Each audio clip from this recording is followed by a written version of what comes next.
Selamat sore, Bapak Ibu sekalian.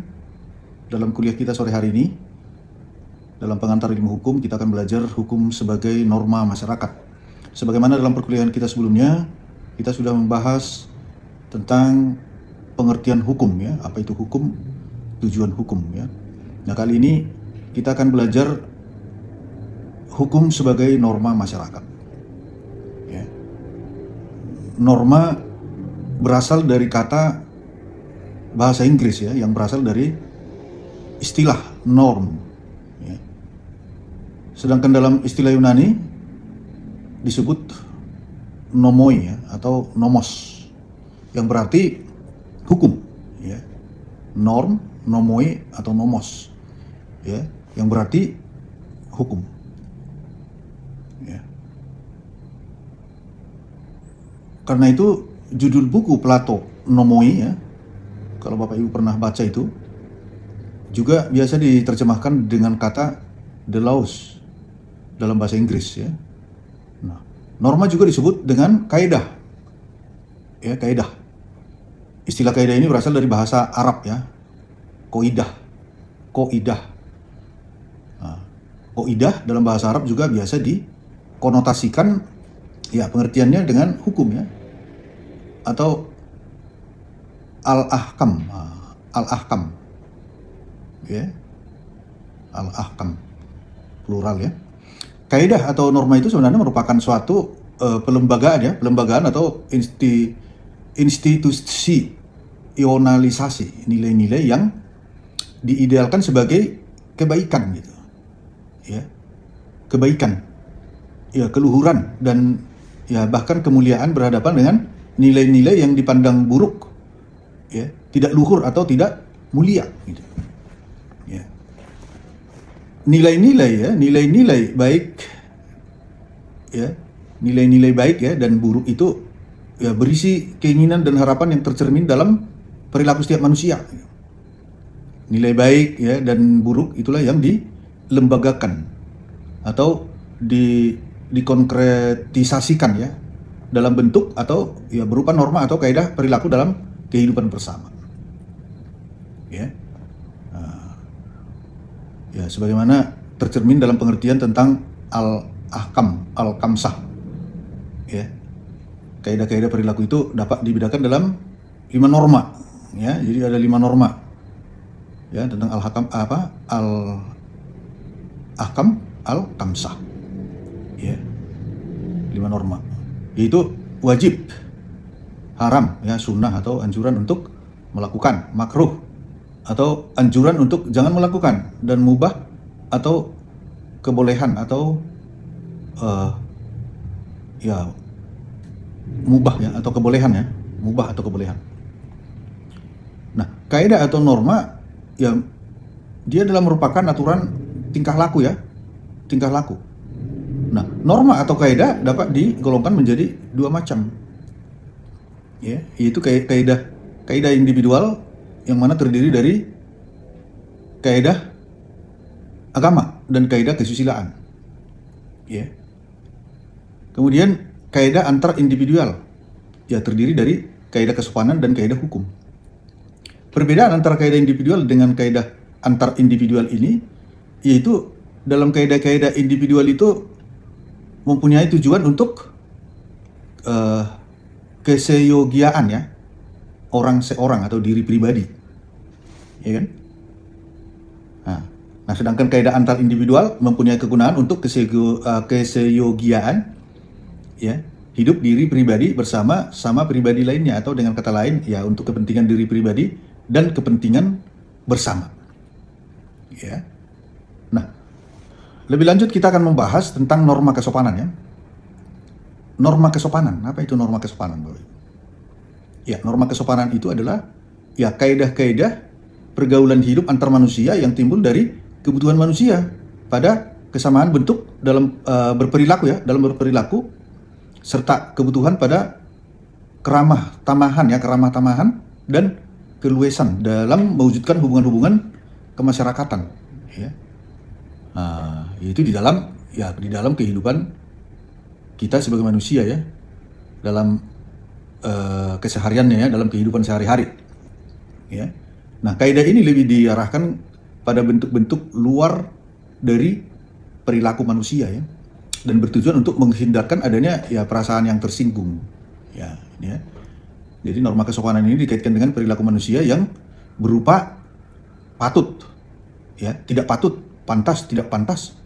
Sehingga apabila ada seseorang yang melanggar norma kesopanan ini, ya sanksinya hanya berupa celaan ya, yang akan menimbulkan perasaan malu ya kepada orang tersebut. Nah, ya, itu sanksinya ya, ya hanya berupa celaan ya, yang akan menimbulkan perasaan malu ya kepada orang tersebut.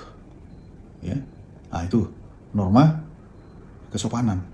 Nah, norma kesopanan itu ya bersifat heteronom ya dan terikat pada waktu dan tempat. Ya. Nah, maksudnya di sini adalah bahwa norma kesopanan ini tidak dapat berlaku secara universal. Ya kan? Ya misalnya di satu tempat suatu tindakan ya, di suatu tempat contohnya misalnya meludah, ya kan? Adalah tindakan yang tidak sopan kan? Namun bisa jadi di tempat lain tindakan meludah tersebut dianggap hal yang ya yang wajar aja ya, wajar meludah. Artinya wajar ya, tidak melanggar kesopanan gitu. Nah, itu adalah norma kesopanan. Nah, ada norma kesusilaan.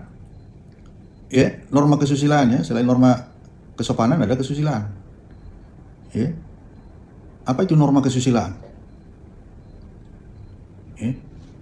Ya, norma kesusilaan ini ya berasal dari manusia itu sendiri ya, yang bersifat otonom dan tidak ditujukan kepada sikap lahir ya, tetapi ditujukan kepada sikap batin manusia itu ya. Oleh karenanya norma susila ini ya berhubungan dengan manusia sebagai individu. Karena apa? Karena menyangkut kehidupan pribadi manusia gitu. Nah, jadi ya norma kesusilaan ini juga ya dapat kita pahami dia juga sebagai ya etika, ada di dalamnya etika dan atau moral ya.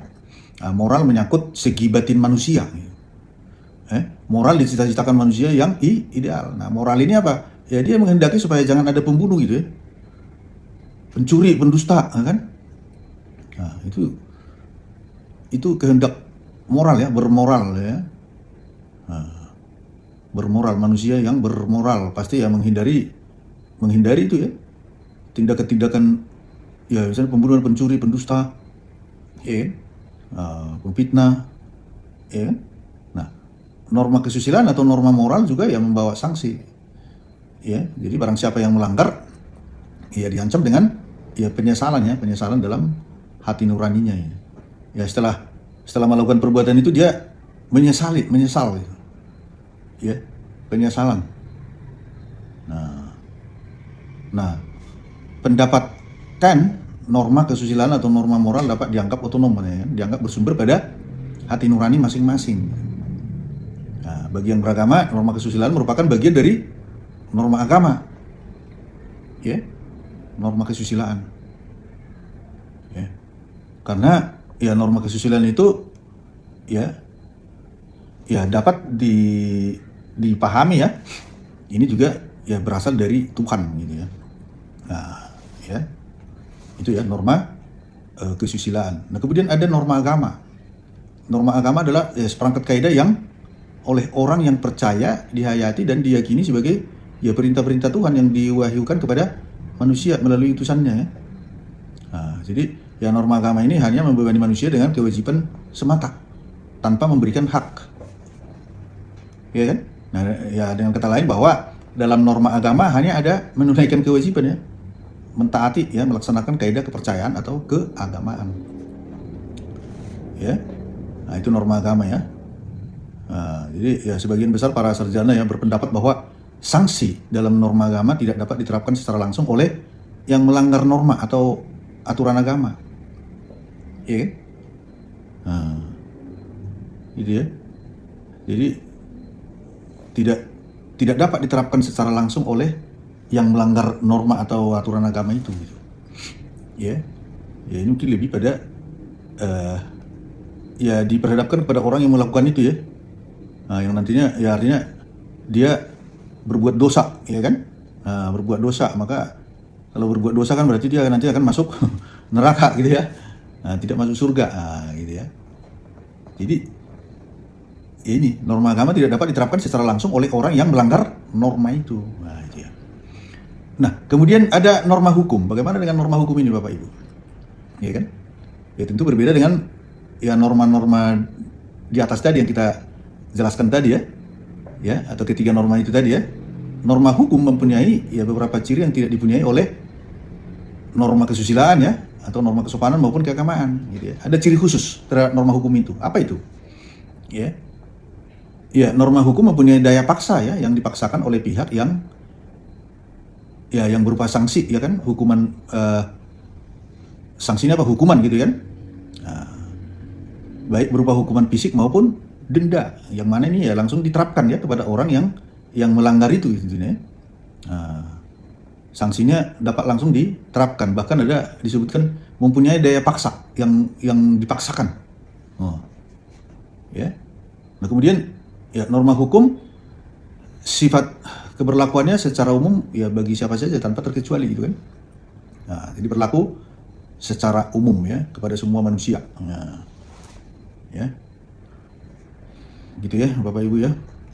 Nah, itu adalah ya tentang norma ya, norma-norma ya yang ada di dalam ya di dalam masyarakat ya kan. Nah, gitu ya. Oke.